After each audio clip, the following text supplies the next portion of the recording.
Last week, we discussed sharing a well-being vision, and that was part of our leadership theme. This week, we're going to discuss, great graphics, we're introducing social climate. And keep in mind that over the course of this year, we're giving you support to help build a culture of well-being on your team. So what does social climate mean?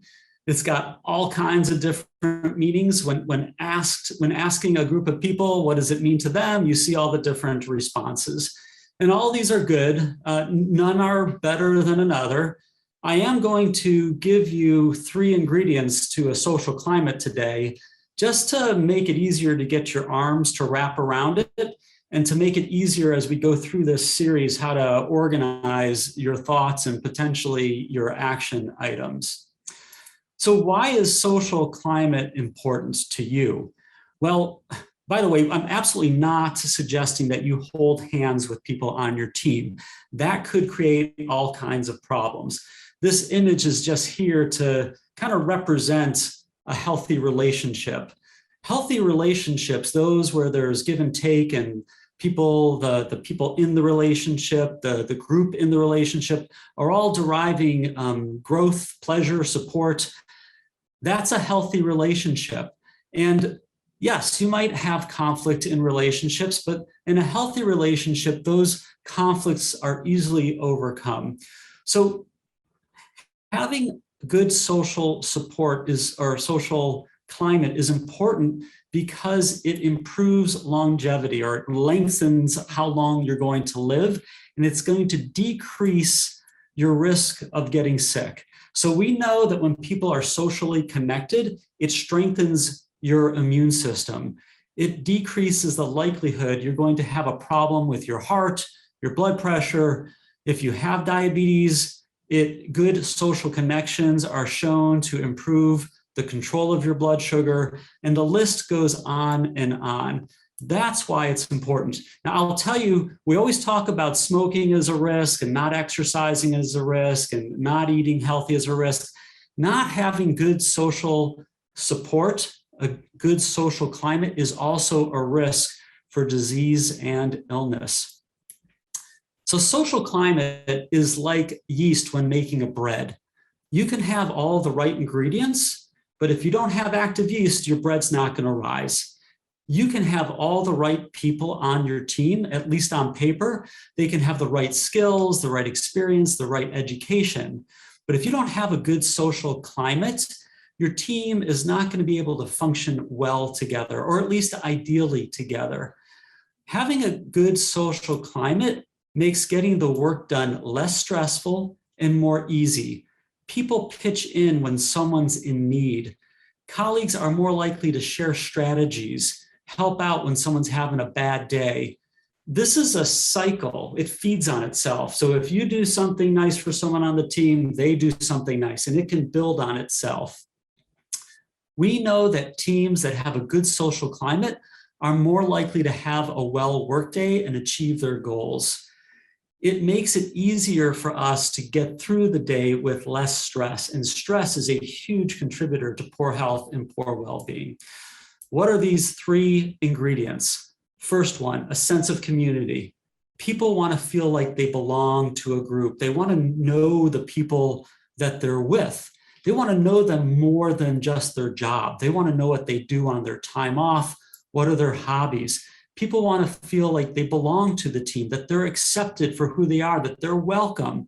They want to know that they're going to be cared for, and they want to be able to care for the people they spend the most time with.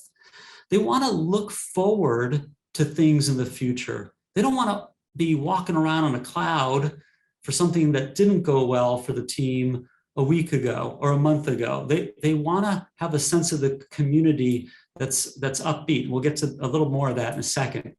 They want to feel trusted, and they want to trust so that they can freely express themselves. So sense of community, positive outlook. I gave you a little sneak peek. A positive outlook focuses on strengths and opportunities, and not on things that aren't going right and mistakes. A positive outlook celebrates individual and group successes. A positive outlook is able to find solutions when there's challenges and everybody feels like they've been heard, they've been recognized, their opinion counts. Finally, a positive outlook includes having a sense of cheer, a sense of joy, being able to smile during the day, even being able to tell a joke and laugh. I think, this has been a pretty serious year and a half. And, I think that there's probably times where it's okay to find an opportunity to smile and laugh. It helps people feel like they're in a positive environment, which contributes to their well-being. And the third ingredient is a good social climate is a shared vision. Now, last week, we talked about well-being vision. I'm referring to the vision of the company and how the team contributes to that vision. So Johns Hopkins Medicine's organization vision is to push the boundaries of discovery, transform healthcare, advance medical education, and create hope for humanity. Together, we will deliver the promise of medicine. People want to know how their work is contributing to the vision of the organization, because when they can put themselves into the bigger picture, it gives them that sense of community and helps them with this social climate. I love this picture because it represents social climate on all three levels and then more. So I love it because for many years, I think it may have stopped during the pandemic, Catholic Charities ran a dragon boat race. This is in the Inner Harbor. I love it because the Johns Hopkins Healthcare affiliate was able to build a team every year to participate. Everybody was literally rowing in the same direction to get over the finish line. They had a shared vision. Everybody had to be positive and encouraging of each other so that they could use that energy. They needed a positive outlook to make every stroke count. And finally, everyone was dependent on each other in order to accomplish the goal. It created a sense of community. There's two other reasons why I love this picture. One is that the president of Johns Hopkins Healthcare not only advocated for participation, she joined. She showed up to the practices and literally got in the dragon boat to participate. An example of leadership and role modeling. And the fifth reason why I like this picture and what it represents is that it's for a charity. We're actually going to have an episode further into the season about charity and volunteering as a team. So our tips for the week. Remember, these are numbered in order of where we are since we started 4 weeks ago. So agenda tips 1 through 4 are in previous episodes. Just simply ask, how was your weekend? Now, some of you may already do that, and that's great. And I know that some of these tips are going to resonate with some of you and some won't. And we're going to have plenty of tips over the course of the year. So pick and choose the ones that work for you. People want to know about each other outside of work. You might start by sharing something about your own weekend. You might want to be deliberate that it's upbeat. And it's not to say that you should ignore your own feelings if something didn't go well, but sometimes we tend to focus on the negative instead of really remembering all the good things that are happening in our life. By you sharing first, that might break the ice and help people feel comfortable for them to share. Share the JHM vision, I just shared it, and talk with your team how your team effort contributes to that vision so that they can feel like they're part of the bigger community. And for your own well-being, perform an act of kindness to someone on your team.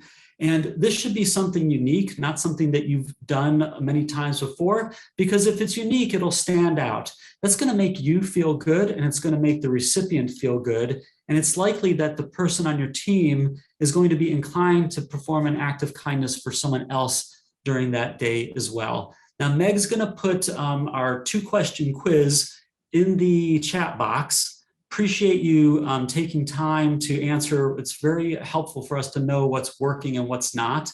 Next week, we're going to focus on one of these social climate ingredients. We're going to focus in on positive outlook and the power of appreciation and recognition. Don't forget, we have a lot of resources for you and the people on your team, and we are building a virtual community through social media. If you missed it last week, we had a kickoff for Race the Globe Step Challenge. We have a little video on Instagram. It's pretty funny. Someone on our team dressed up. I'm not going to tell you what they dressed up like. It's going to keep you in suspense, and maybe you'll check it out.